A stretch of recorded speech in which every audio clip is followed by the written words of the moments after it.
sou Marcelo Ribeiro da Costa, eu tenho 41 anos, eu sou casado com essa belíssima esposa que é ao meu lado aqui, a Solange, né? E que ela está me acompanhando aí para dar um apoio aqui na live hoje. E no momento a gente ainda não tem filhos, mas pretende, né? Eu resido aqui na cidade de Santa Rita, sou santarritense e também cruzeirense, né? E sou formado na escola da ET, né? E também sou formado pelo Inatel. Tenho também uma graduação em pedagogia e depois eu fiz também um pouco de filosofia, né? Um pouco não, fiz a faculdade de filosofia e uma pós-graduação em ensino de filosofia. Então, hoje eu trabalho e atuo, né, como empresário na Pedrão Imóveis, junto com as minhas irmãs, né, seguindo aí um pouco a caminhada aí do meu pai, nesse período aí que ele esteve com a gente, nos 74 anos dele de idade, e também hoje, né, além de empresário, junto com as minhas irmãs, eu sou professor em duas escolas aqui na cidade. A Escola Estadual Sinhá Moreira e a Escola Estadual Delfim Moreira, né? Então, é um trabalho que eu faço aí com muito prazer, assim, tanto na empresa como também na escola, porque eu acredito que pela educação a gente pode fazer realmente uma grande diferença na vida das pessoas. E hoje estou aqui para falar, né, sobre a Associação Agama, né? Eu atuo como voluntário, atualmente eu estou como vice-coordenador do Grupo Agama e também como vice-coordenador regional do Amor Exigente Pouso Alegre. Nós temos uma regional que fica localizada na cidade ao lado, em Pouso Alegre, então eu estou como vice, juntamente com a coordenadora Hilda. E aqui o nosso coordenador aqui é o Ricardo, e que eu agradeço por ele ter cedido o espaço dele aqui para eu estar falando um pouco aqui para vocês sobre o amor exigente. Vamos lá, então. O que é o amor exigente? O amor exigente ele surge em 1984, é uma ONG, né, chamada Amor Exigente. Para nós aí que estamos já há anos com ele, a gente chama simplesmente de AE. O AE ele atua como apoio e orientação a familiares de dependentes químicos e também as pessoas com comportamentos inadequados. Através de um eficiente programa de auto e mútua ajuda, nós do Amor Exigente desenvolvemos preceitos para uma reorganização familiar e também sensibilizar as pessoas e levando-as a perceber uma necessidade de mudar o rumo da vida. E aí tem tudo a ver com Renacidade, né? Porque nós temos esse objetivo também de mudar o rumo da vida, mas não mudar as pessoas, mas sim que elas percebam a necessidade de mudança, né, a partir de si mesmas. Porque quando uma pessoa chega no amor exigente, a primeira coisa que a gente fala para ela que ela só pode mudar ela mesma. A gente não consegue mudar a outra pessoa, né? Algo que vem da filosofia e do amor exigente, né? A gente não muda a outra pessoa, seja o cônjuge, seja o filho, seja o pai, a mãe, a gente só pode mudar a gente mesmo, né? Os nossos conceitos, a nossa organização pessoal. Então, a gente faz com que, a partir da presença da pessoa no grupo, ela busque um equilíbrio e uma melhor qualidade de vida. E como dizemos no lema do amor exigente, cada vez melhor. Então, toda vez que a gente se reúne nos grupos de amor exigente, a gente tem dois lemas, né? Uma é cada vez melhor e o outro é uma pergunta que a gente faz: que dia é hoje? Hoje é o primeiro dia da minha nova vida, né? Então, a gente acredita que hoje é o primeiro dia, então hoje é o dia da gente renascer. Hoje é o dia da gente recomeçar essa vida nova, né? Começar uma vida nova. O nosso programa de Amor Exigente, ele tem aproximadamente 3 décadas de funcionamento e ele dá certo.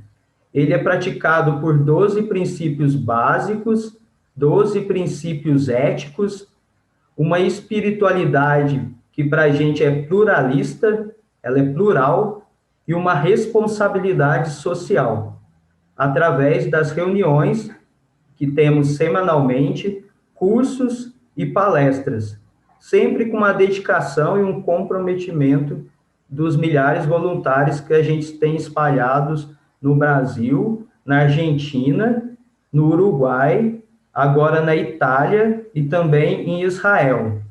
O Amor Exigente, ele tem esses 4 subgrupos que eu vou falar agora a respeito. O primeiro é a questão da prevenção.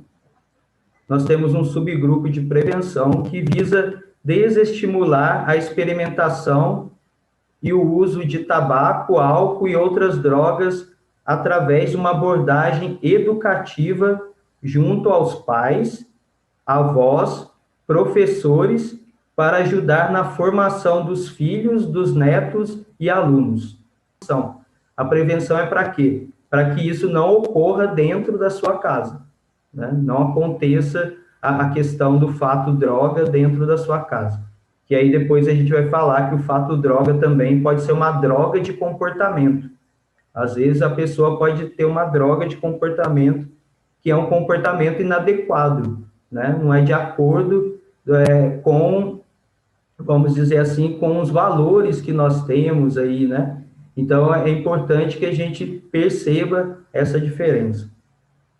O segundo subgrupo é de sobriedade. E esse grupo de sobriedade é especialmente para as pessoas que estão no processo de recuperação do uso e abuso de álcool e drogas. Então, é um grupo que a gente chama que é o grupo dos jovens, né, dentro do Amor Exigente. Eu falo que é um grupo dos jovens porque, em sua maioria, no grupo de sobriedade, a gente tem jovens, né? Temos também adultos, mas em sua maioria são jovens. Temos o Amor Exigentinho, né, que a minha esposa faz parte aí, junto com outra voluntária, que é a proposta voltada para o público infanto-juvenil, né? Então, ele trabalha alguns princípios básicos, e esses princípios básicos que eu já falei, que são de 12 princípios, é trabalhar de forma lúdica, de forma clara e objetiva, para que as crianças possam adotar atitudes responsáveis e saudáveis para elas mesmas. E é muito bacana o Amor Exigentinho, porque as crianças, elas são muito espertas, elas captam muito mais rápido que os adultos, porque às vezes a gente tem a questão da nossa racionalização, a gente tenta racionalizar e tentar esconder o problema, né? E a criança não, é dito e feito, ela escuta e já reage, né? Então ela vai aprendendo e ela aplica em casa, que é uma beleza, né? O Amor Exigentinho, ele funciona muito. E por último, é o subgrupo de Sempre é Tempo, que é uma novidade do Amor Exigente, vamos dizer assim, é o lançamento da nossa rede de proteção. O que é o Sempre é Tempo? Ele é focado nos adultos de melhor idade, que muitas das vezes, esses adultos da melhor idade, eles passam pela síndrome do ninho vazio. Não sei se vocês já ouviram falar isso, né? É quando os filhos, né, os netos vão embora e ficam apenas o casal, ou apenas uma pessoa, né, seja o avô ou a avó, e aí ele não sabe como lidar com essa situação, né? Então, sempre é tempo para essas pessoas que estão buscando esse desafio de cuidar, às vezes, dos netos, porque os pais trabalham o dia todo, ou os pais estudam, e aí os avós precisam cuidar dos netos. Então, são esses 4 subgrupos que a gente tem atualmente. Eu queria convidar o meu amigo aqui que está na sala, que foi a pessoa que me abraçou quando eu cheguei no Amor Exigente, que é o Zé Humberto, para ver se ele pode contar um pouco para a gente como que começou o Amor Exigente aqui. Para mim é um acontecimento até, para que eu possa esclarecer um pouco de como que chegou em Santa Rita o Amor Exigente, né? Isso foi por volta de 1999. Eu fui convidado pela então promotora na época, que é a doutora Tereza Cristina,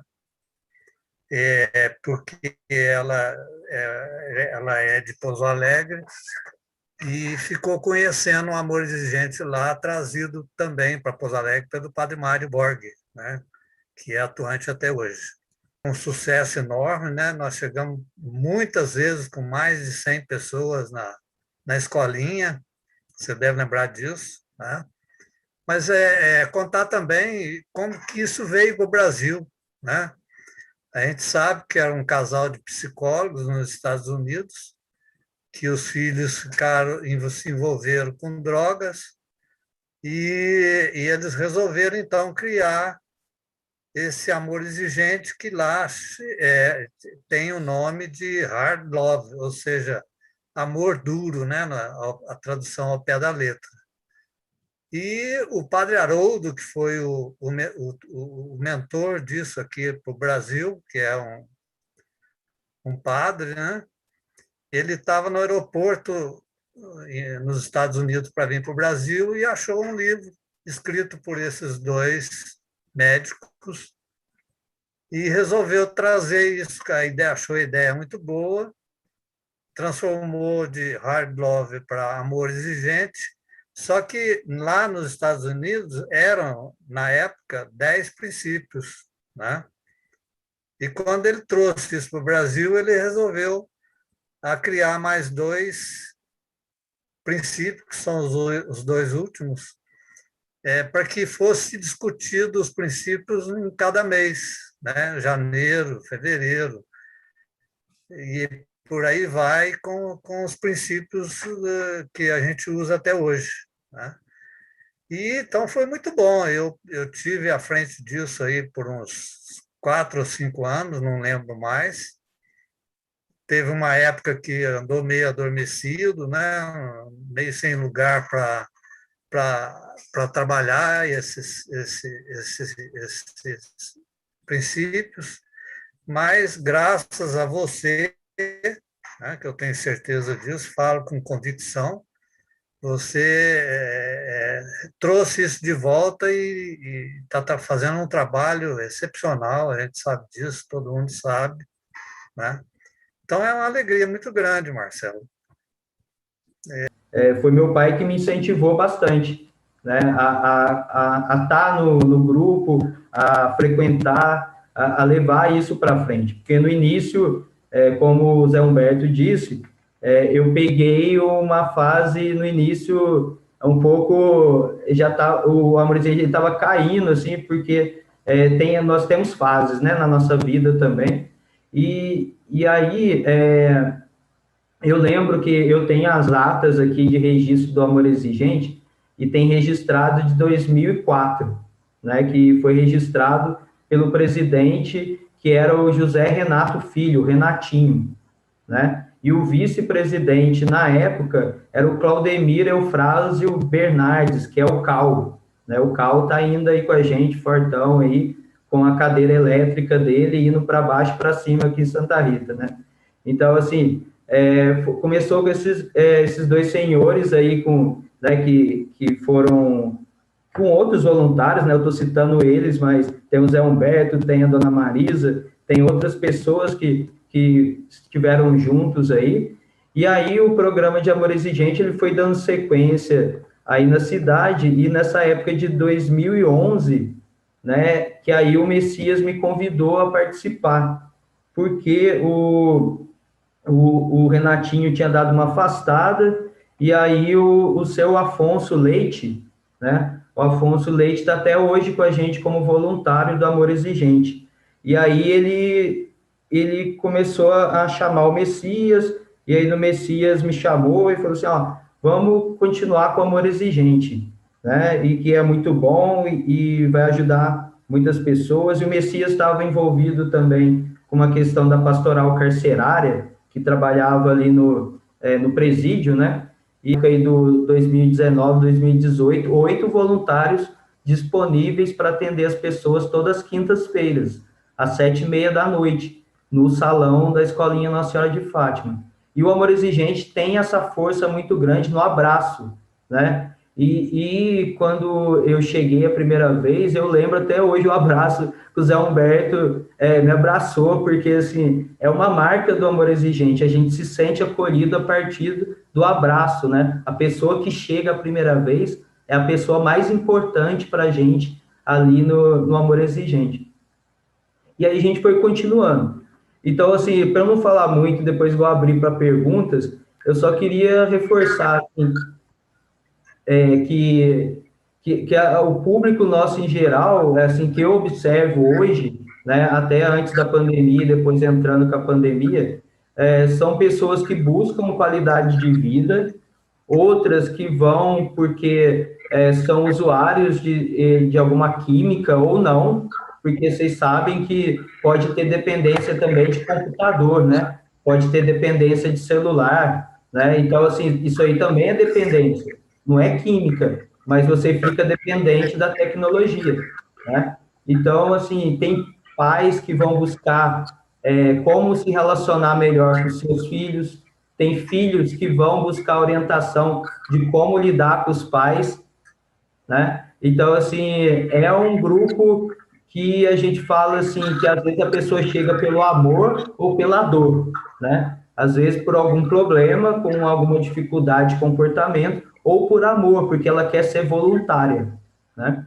Então, como as pessoas são atendidas no Amor Exigente, né? A gente acolhe muito bem essas pessoas que chegam pela primeira vez, pela segunda vez, e depois de um momento de uma palestrinha, que dura mais ou menos de 15 a 20 minutos, a pessoa é chamada a participar de um subgrupo. E nesse subgrupo a pessoa abre um pouco da vida dela, a gente conversa ali e partilha a vida.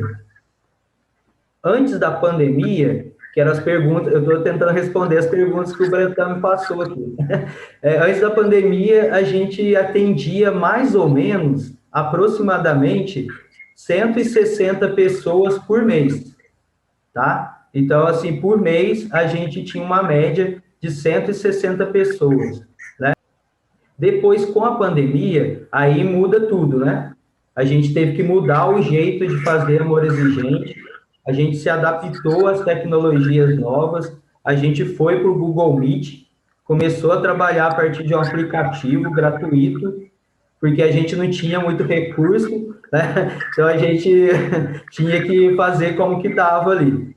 E aí as pessoas aos poucos foram aderindo. No início, um ganho de experiência e de vivência fantástico dentro desse período. Então, assim, eu vejo a pandemia nessa questão de uma forma muito benéfica. Então, assim, quinta-feira é aqui em Santa Rita, segunda-feira eu tenho lá em Alfenas, terça-feira eu tenho em Pouso Alegre. Na regional toda nossa aqui, a gente tem de segunda a domingo uma reunião. Então, assim, se a pessoa quiser frequentar a reunião a semana inteira, ela consegue de forma online agora. Na reunião, a gente nos dá as mãos, né, uns aos outros, como a gente está de forma virtual. Eu pediria que vocês unissem as mãos de vocês aí, né, de alguma certa forma, a gente vai estar unido aqui, né, e a partir dessa união e depois de alguns segundos de silêncio, eu vou fazer a oração e vocês prestem bastante atenção na oração. Eu seguro a minha mão na sua, uno o meu coração ao seu, para que juntos possamos fazer aquilo que sozinho eu não consigo. Concedei-me, Senhor, a serenidade necessária para aceitar as coisas que eu não posso modificar, coragem para modificar aquelas que eu posso e sabedoria para distinguir uma das outras, força, fé e alegria. A gente termina assim. Muito obrigado, pessoal. Agradeço.